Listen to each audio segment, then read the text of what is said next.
ketika moyangmu Jilah terlahir lagi sebagai manusia, maka dengan pengetahuan-pengetahuan yang engkau sebarkan, kelak dia akan bisa mengingat siapa dirinya lagi.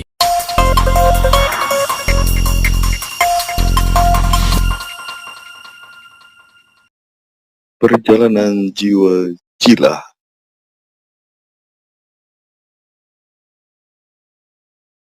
Singkat cerita, setelah pertemuan dengan mereka itu, Idras mulai melakukan kegiatan hari-hari seperti apa yang difahaminya. Hari-hari dihabiskannya dengan mengajar ilmu pengetahuan pada orang-orang. Perkembangan dari kedua klan itu semakin pesat. Seekor kera yang dulu juga ikut bergabung ke dalam klan mereka, kini dia sudah memiliki istri dan sudah memiliki anak. Idras terus mempertahankan hubungan dari kedua klan. Dia menikahkan anak dari klan satu dengan klan yang lainnya. Kawin silang itu terus dilakukan supaya di antara mereka mempunyai ikatan satu sama lainnya. 300 tahun sudah berlalu terhitung dari pertemuan Idras yang pertama dengan Bayang dan Sri Dewi ketika itu sudah meninggal dunia. Permasalahan di antara klan semakin memanas dan terjadilah apa yang sudah dikhawatirkan selama ini. Kedua klan ini terlibat perang besar pertama kali di dunia. Karena semakin hari klan dari Sri Dewi semakin lama semakin menindas klan Jilah dengan terlalu banyaknya permasalahan yang sudah menumpuk, pemimpin dari klan Sri Dewi mengajukan untuk berperang, untuk mengakhiri dari semua permasalahan tersebut, dan siapa yang menang akan sepenuhnya menguasai daerah itu, dan yang kalah harus keluar dari daerah tersebut. Pemimpin dari klan Jilah yaitu Sitiah, setelah berdiskusi dengan saudaranya yang lain, termasuk juga berdiskusi dengan Idras, dan mereka memutuskan untuk menerima tantangan perang ini. Karena hal ini lambat laun tetap akan terjadi. Pada hari yang ditentukan di lapangan yang luas, kedua klan saling berhadapan memegang senjata masing-masing. Dan perang pun dimulai. Sangkara tidak masuk ke medan perang.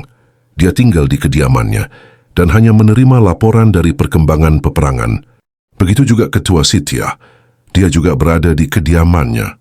Perang sudah berlangsung 10 hari. Klan dari Jilah mengalami kekalahan yang telak. Pasukan yang ada di lapangan masih tersisa 20% saja. Dan salah satu prajurit dari klan Jilah berlari tergesa-gesa menemui Ketua Sitiah dan menceritakan apa yang terjadi di lapangan. Dan Sitiah memberitahukan kalau pasukannya tidak usah berperang lagi dan mengakui kekalahan. Dan prajurit itu kembali ke medan perang guna melaporkan perintah dari Ketua Sitiah. Sesampainya prajurit itu di lapangan, dia menyampaikan perintah dari Ketua Sitiah untuk menghentikan peperangan dan menerima kekalahan. Kemudian trompet dari Panglima dibunyikan siang hari pertanda mereka menyerah. Tetapi pasukan dari klan Sri Dewi terus menyerang mereka, tanpa memperdulikan tiupan dari trompet kekalahan. Melihat situasi seperti itu, Panglima Perang dari Jilah mengirim utusan kepada Ketua Sitiah untuk menyampaikan perihal keadaan yang terjadi. Sesampainya di kediaman Sitiah, prajurit itu menyampaikan pesan dari Panglima Lapangan. Sitiah memanggil Idras dan memerintahkan untuk membawa rakyat dan anak-anak untuk meninggalkan tempat itu. Dia ada firasat kalau klan dari Sri Dewi akan menghabisi seluruh dari klan Jilah tanpa tersisa. Kemudian Idras bergegas mengumpulkan klan mereka serta anak-anak untuk mengungsi. Dan Sitiah berangkat ke medan perang. Sesampainya Sitiah di medan perang, betapa terkejutnya dia melihat jutaan manusia bergelimpangan. Sejauh mata memandang, pemandangan yang baru pertama kali ia saksikan membuat darahnya mendidih. Dengan kemarahan yang tidak terbendung, kemudian dia menghunus tombaknya dan menancapkannya ke bumi. Seketika itu bumi pun bergetar laksana gempa yang dahsyat, dibarengi dengan mengepulnya asap di gunung yang sebelumnya tidak pernah menunjukkan aktivitas apapun. Dengan energi yang kuat itu, pasukan dari klan Sri Dewi berjatuhan laksana daun-daun yang rontok dari batangnya.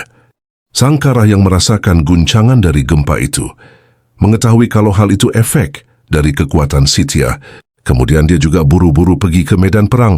Sesampainya di medan peperangan, Sangkara menyaksikan pemandangan yang mengerikan. Dalam dirinya juga terbakar kemarahan yang belum pernah dia rasakan sebesar itu. Dan kemudian dia menghentakkan kakinya ke bumi. Dan seketika itu bumi semakin berguncang.